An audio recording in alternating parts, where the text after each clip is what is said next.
चीन के बारे में आपको एक बहुत ही जरूरी रिपोर्ट जरूर जाननी चाहिए। चीन के साथ कूटनीति के जरिए हम अपने रिश्तों को बेहतर करने की कोशिश कर रहे हैं। विदेश मंत्री एस जयशंकर चीन के बीजिंग गए थे और वहां पर विदेश मंत्रियों की बैठक में उन्होंने इस यात्रा में दोनों देशों के बीच संबंधों को बेहतर करने की बात कही थी और इसे बहुत हद तक सफल बताया गया। लेकिन अब जो खबर आ रही है उससे पता चल रहा है कि चीन को साधना भारत के लिए इतना आसान नहीं है, क्योंकि चीन हमेशा अपनी मनमानी करने की कोशिश करता है। भारत और बांग्लादेश के विरोध के बावजूद चीन ने दक्षिण पूर्वी तिब्बत में ब्रह्मपुत्र नदी पर दुनिया के सबसे बड़े बांध का निर्माण शुरू कर दिया है। ये खबर परेशान करने के लिए काफी है भारत सरकार को। उसका दावा है कि इससे हर साल 300 अरब किलोवाट बिजली का उत्पादन होगा। अब चीन की सरकारी न्यूज एजेंसी शिन्हुआ के मुताबिक इस बांध से तिब्बत में बिजली की जरूरतें पूरी हो जाएंगी। इस परियोजना पर कुल 1.2 ट्रिलियन युआन यानी कि 167 अरब डॉलर और करीब 14 लाख करोड़ रुपए का निवेश होने की योजना है। विशेषज्ञ इस पर बता रहे हैं कि चीन ब्रह्मपुत्र नदी के पानी को भारत के खिलाफ हथियार की तरह इस्तेमाल कर सकता है। चीन की इस परियोजना का भारत और बांग्लादेश विरोध भी कर रहे हैं। इसके बावजूद चीन ने इस परियोजना को जोर शोर से शुरू करने का फैसला लिया है। ब्रह्मपुत्र नदी पर बांध बनाने की शुरुआत का ऐलान खुद चीनी प्रधानमंत्री ली कियांग ने किया है। शनिवार को चाइना याजियांग ग्रुप नाम की एक नई कंपनी का भी आधिकारिक तौर पर अनावरण किया गया और शिन्हुआ ने यह बताया कि ये कंपनी तिब्बत के दक्षिण पूर्व में स्थित निंगची शहर में स्थित 5 जलप्रपात बांधों वाली इस जल विद्युत परियोजना के निर्माण के लिए जिम्मेदार होगी, यानी कि यही परियोजना को पूर्ण करेगी। अब आपको ये बता दें कि चीन के $1.5 बिलियन लागत जैसे हाइड्रो पावर स्टेशन की शुरुआत 2015 में ही कर चुका है और ये तिब्बत की सबसे बड़ी परियोजना है। ब्रह्मपुत्र पर डैम की ये परियोजना चीन की 14वीं पंचवर्षीय योजना का हिस्सा है। 2020 में कम्युनिस्ट पार्टी ऑफ चाइना यानी कि सीपीसी ने जिस प्रमुख नीतिगत दस्तावेज को स्वीकृति दे दी थी, ये उसी का हिस्सा है और चीन इस परियोजना को देश के आर्थिक सामाजिक विकास और 2035 तक अमल में लाए जाने वाले अपने दीर्घकालिक उद्देश्यों का हिस्सा बताता है। तिब्बत में एक नदी को यारलुंग जांगबो नाम से जाना जाता है। परियोजना के लिए इसी पर बांध निर्माण शुरू हुआ है और इसे हिमालय के करीब एक विशाल घाटी में बनाया जाएगा। इसी जगह पर ब्रह्मपुत्र नदी अरुणाचल प्रदेश और फिर बांग्लादेश की तरफ मुड़ जाती है। ये बांध चीन और भारत के बीच तनाव का कारण बन सकता है। आपको बता दें, चीन ये दावा कर रहा है कि निचले इलाकों पर इसका कोई प्रतिकूल प्रभाव नहीं पड़ेगा।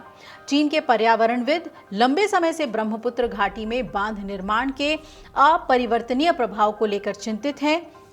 जहां नदी 50 किलोमीटर के क्षेत्र में 2000 मीटर की ऊंचाई तक गिरती है।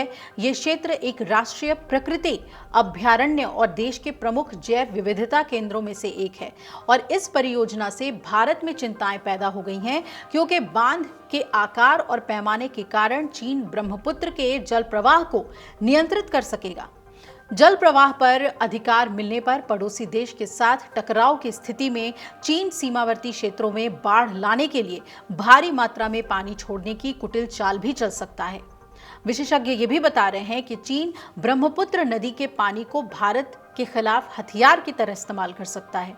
वो जरूरत पड़ने पर तिब्बत के बांध में जमा पानी को बिना किसी पूर्व सूचना के छोड़ दे सकता है और इससे अरुणाचल प्रदेश और असम के निचले इलाकों में बाढ़ की स्थिति आ जाएगी और हालात बिगड़ सकते हैं। बड़े बांध के निर्माण से रिहायशी इलाकों के साथ जंगल और जंगली जानवरों पर भी इसका असर पड़ता है। नदी के बहाव के साथ गाद आती है, जो कि खनिजों से भरपूर होने के साथ खेती और तटीय इलाकों की स्थिरता के लिए जरूरी है। बांध का निर्माण गाद के प्रवाह को प्रभावित कर सकता है और अरुणाचल प्रदेश की जैव विविधता को प्रभावित कर सकता है। इस डैम के बनने से भारत के पूर्वोत्तर राज्यों जैसे अरुणाचल प्रदेश और असम पर सीधे सीधे असर पड़ सकता है अगर चीन नदी का पानी रोकता है या उसका बहाव बदल देता है, बढ़ा देता है। भारत के पूर्वोत्तर राज्यों में बाढ़ या फिर सूखे जैसी स्थिति हो सकती है। ये नदी तिब्बत से निकलकर भारत और फिर बांग्लादेश तक जाती है, तो ऐसे में इस प्रोजेक्ट का असर बांग्लादेश पर भी पड़ सकता है। अरुणाचल प्रदेश के मुख्यमंत्री खांडू ने यह भी कहा कि चीन ने अब तक कोई अंतर्राष्ट्रीय जल संधि साइन नहीं की है, तो ऐसे में उस पर भरोसा करना मुश्किल है। उन्होंने यह भी चेताया कि चीन क्या कर सकता है ये कोई नहीं जानता। ये भी दिलचस्प है कि चीन के अलावा ब्रह्मपुत्र पर भारत भी बांध बना रहा है। हालांकि ये परियोजना तिब्बत नहीं, अरुणाचल प्रदेश में है। भारत और चीन ने सीमा पार की नदियों से संबंधित अलग अलग मुद्दों पर चर्चा के लिए 2006 में एक विशेषज्ञ स्तरीय तंत्र यानी कि ELM की स्थापना की थी और इसके तहत चीन बाढ़ के मौसम में भारत को ब्रह्मपुत्र नदी और सतलुज नदी के जलस्तर से जुड़ी वैज्ञानिक जानकारी मुहैया कराता है। लेकिन चीन अब अपनी मनमानी पर उतर आया है।